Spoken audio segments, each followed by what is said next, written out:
Friends, നന്നു മുന്നേ വ്ളോഗിലേക്ക് എല്ലാവർക്കും സ്വാഗതം. ഇന്ന് നമുക്കൊരു വിന്താലു ഉണ്ടാക്കിയാലോ? ബീഫ് വിന്താലു. അതിന്റെ റെസിപ്പിയിലേക്ക് നമുക്ക് കടക്കുന്നതിന് മുമ്പ് എല്ലാവരും സബ്സ്ക്രൈബ് ചെയ്യുക, ലൈക്ക് ചെയ്യുക, ഷെയർ ചെയ്യുക. നമുക്ക് അതിലേക്ക് കടന്നാലോ?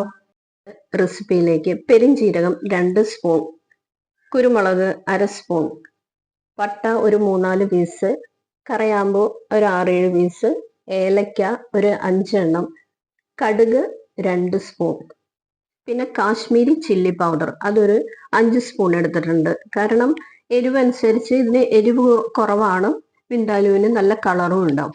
പിന്നെ കുറച്ച് മഞ്ഞൾ, പിന്നെ ഉള്ളത് നമുക്ക് 2 കുടം വെളുത്തുള്ളി.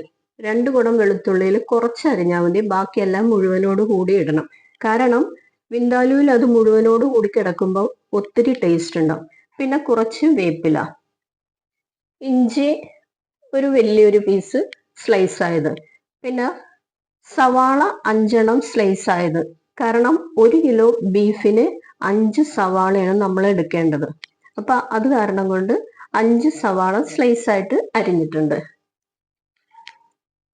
1/2 കപ്പ് വെളിച്ചെണ്ണ, 1/2 കപ്പ് വിനീഗർ. 1 കിലോ ബീഫ് നമ്മൾ കഴുകി വാരി, ഒട്ടും വെള്ളം ഉണ്ടാകരുത്, വാരി വെച്ചിരിക്കുന്നു. ഇനി നമുക്ക് ഇതെല്ലാം കൂടി അരച്ചെടുക്കണം, നന്നായിട്ട് അരച്ചെടുക്കണം. മസാല എല്ലാം നന്നായി പൊടിച്ചെടുത്ത് വെച്ചിട്ടുണ്ട്. ഇനി ബീഫിലേക്ക് ഓരോന്നായി ഇടുന്നത് കാണാം.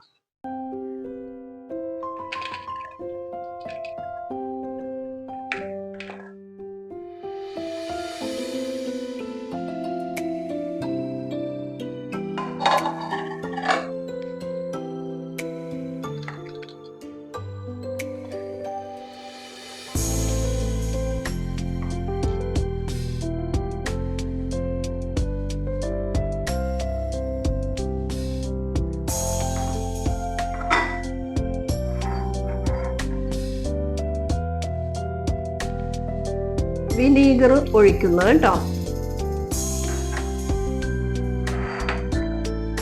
ഇനി നമുക്ക് വെളിച്ചെണ്ണ ഒഴിക്കാം.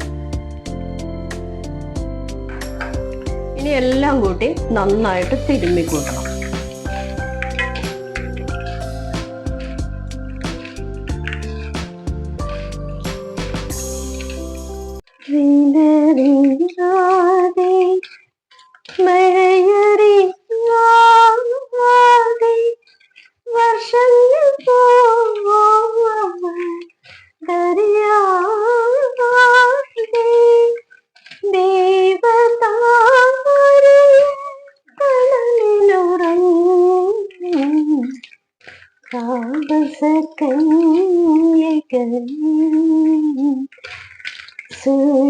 സൂര്യകാന്തി സൂര്യകാന്തി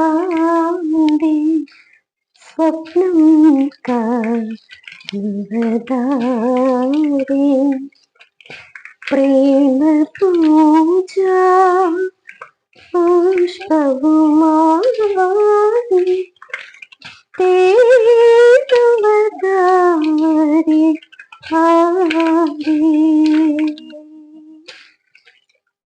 നമ്മൾ ബീഫ് നല്ലതുപോലെ കുഴച്ചെടുത്തിട്ടുണ്ട്. ഇതിന് ഇരുന്ന് 1 മണിക്കൂറോളം ഇരിക്കണം. അതിനുശേഷം അടുപ്പിൽ വെക്കണം. പിന്നെ വേറൊരു കാര്യം കൂടി പറയാനുള്ളത്, ബീഫിന് നെയ്യ് വേണം. നെയ്യ് ഉണ്ടെങ്കിലേ വിന്താല് സൂപ്പർ ആവുള്ളൂ. എന്നിട്ട് ഇനി അടുപ്പത്ത് വെച്ച് നമ്മൾ വേവിച്ചെടുക്കണം. നമ്മുടെ ബീഫ് വിന്താലു ഏകദേശം 1 മണിക്കൂർ പുറത്ത് വെച്ചിരിക്കുകയാണ്. ഇനി നമുക്കിത് അടുപ്പിലേക്ക് വെക്കാം. നമ്മുടെ വിന്താലു 1 മണിക്കൂർ പുറത്ത് വെച്ചിരുന്നല്ലോ, ഇനി അടുപ്പത്ത് വെക്കാം. അടുപ്പത്ത് വെക്കുമ്പോൾ 1-2 കുറച്ച് പച്ചമുളകും കൂടി ചേർക്കാം കേട്ടോ, ഒത്തിരി ഒന്നും വേണ്ട. പിന്നെ നമ്മുടെ എരിവ് അനുസരിച്ച് എങ്ങനെയാന്ന് വെച്ചാൽ ചേർക്കാം. അത് കഴിഞ്ഞ ശേഷം പതുക്കെ പതുക്കെ ഇത് വെന്ത് വരട്ടെ.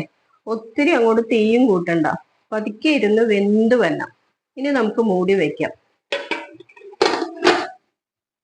ബീഫ് ഇടക്കിടക്ക് നമ്മൾ ഇളക്കിക്കൊണ്ടിരിക്കണം കേട്ടോ. പിന്നെ വേറൊരു കാര്യം പറയാനുള്ളത്, ബീഫ് ഒരുവിധം വെന്തതിന് ശേഷമേ നമ്മൾ ഉപ്പിടാൻ പാടുള്ളൂ, അല്ലെങ്കിൽ നമ്മളുടെ ബീഫ് വെന്ത് കിട്ടില്ല. അപ്പൊ ഇതെല്ലാവരും ഓർത്തിരിക്കണം.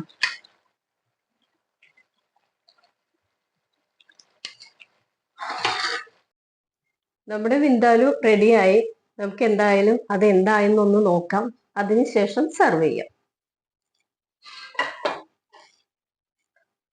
വിന്താലു റെഡിയായി. ഇനി നമുക്ക് ഒരു ബൗളിലേക്ക് സെർവ് ചെയ്യാം.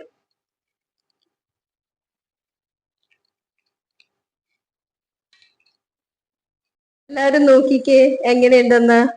നമ്മുടെ വിന്താലു റെഡി. ഇനി എല്ലാവരും ഇത് ഉണ്ടാക്കാൻ ശ്രമിക്കുക.